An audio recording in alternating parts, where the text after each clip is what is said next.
uma das coisas mais difíceis da nossa área é a precificação. É muito difícil você acertar isso de primeira. Todo mundo que sai da faculdade já começa a dar orçamentos de projeto, muitas vezes para famílias, amigos, pessoas do relacionamento, e às vezes não se sentem seguros ainda para cobrar o que acha justo pelo seu trabalho e muitas vezes nem sabe o que é justo pelo trabalho. Então, acho que o problema todo começa nessa hora, né?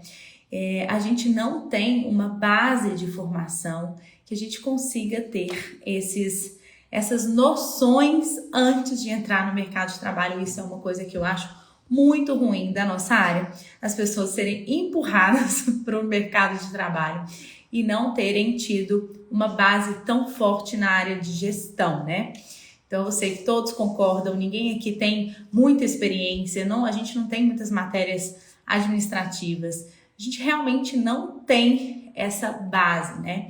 Então, imagina, você tem toda a base técnica, que ainda assim a gente vê que é muito deficiente depois que a gente sai da faculdade. A gente tem toda essa base técnica e a gente começa a ingressar no mercado sem nenhuma outra base de preço, né, gente? Que eu sei que todos nós não temos.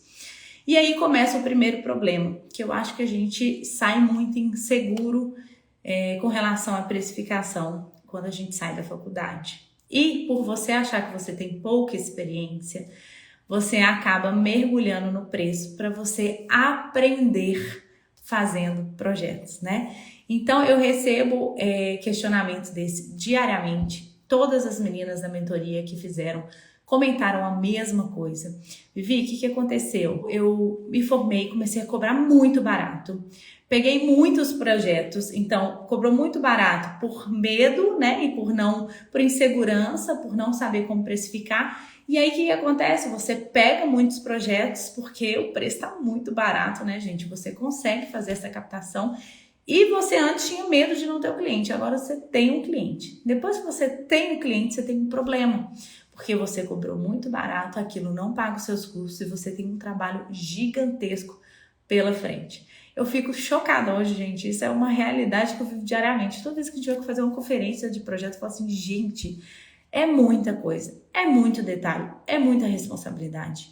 Como que a gente cobra tão barato, né? Olha a responsabilidade que você tem quando você entrega um projeto, né?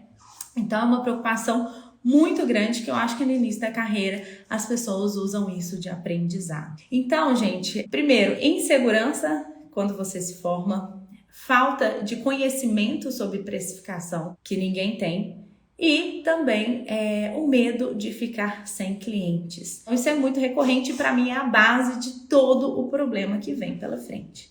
Então você cobrou barato, captou o cliente e agora está com o problema dessa entrega e você trabalha e não vê dinheiro entrando, né?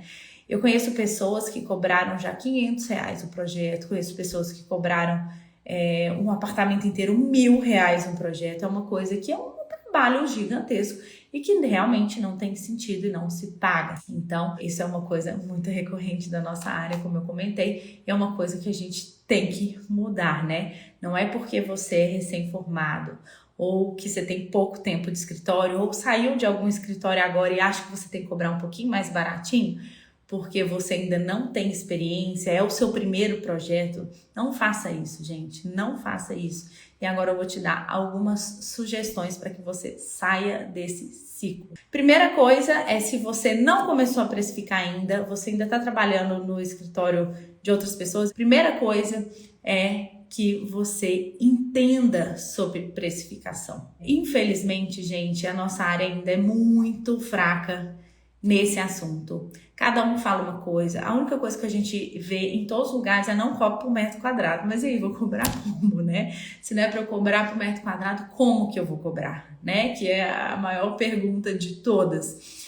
Mas existem várias formas de cobrar e você tem que entender quais são os seus custos de funcionamento. Então, a minha primeira sugestão, antes de você enviar uma proposta, enviar um orçamento, é entender a base da precificação. Então, mesmo que você trabalhe em casa, que você não tem ninguém ainda trabalhando com você, não tenha nenhum colaborador, estagiário, enfim, que você não tenha ninguém, você tem custos que aquele cliente tem que arcar dentro do seu escritório. Não é simplesmente você olhar e falar assim, nossa, eu queria ganhar 3 mil esse mês, então vou cobrar 3 mil nesse projeto que eu vou garantir meu mês. Não é isso. Tá, gente? Vai muito além. E eu vejo muito que se a gente melhorar e a gente conseguir cobrar mais justo pelo nosso trabalho, a gente vai se unir como classe e vamos elevar a classe inteira. Não adianta só eu que estou aqui desse lado cobrar caro e vocês todos cobrarem barato, porque acaba que atrapalha todo mundo.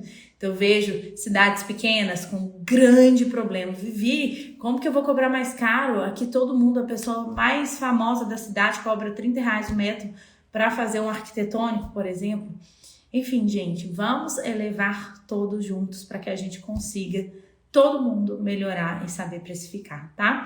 Então, o primeiro passo da precificação, você tem que avaliar quais são os seus custos, o que você tem futuro de ideia. Então, por exemplo, hoje eu não tenho um escritório físico. Vou dar um exemplo, tá? Hoje eu não tenho um escritório físico, mas eu quero ter esse escritório daqui 6 meses.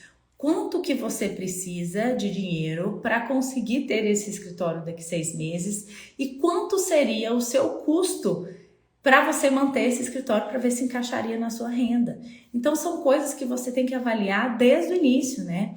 Então quando a gente faz a análise financeira, eu faço muito as mentorias individuais com análises financeiras aqui no Escritório Azul, né, que a gente tem nossas mentorias, a gente conversa muito sobre isso. O que você quer para frente? Não pensa só agora. O que você quer para frente? O que daqui para frente você vai querer alcançar? Porque isso tudo você tem que colocar na sua conta, tá?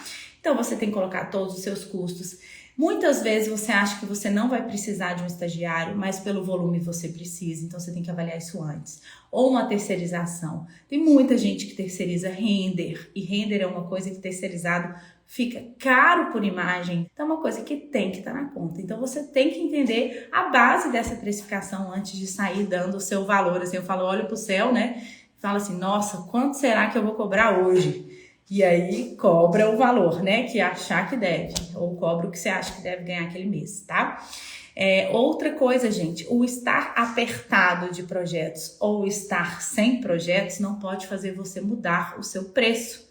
Vejo muitos também fazendo isso. E eu vejo muitos fornecedores fazendo isso. Mas tem uma marcenaria, por exemplo, que a gente trabalha, que eu vejo quando tá lotado, vem aqueles orçamentos exorbitantes. Eu falo, gente, vou até orçar com outra pessoa.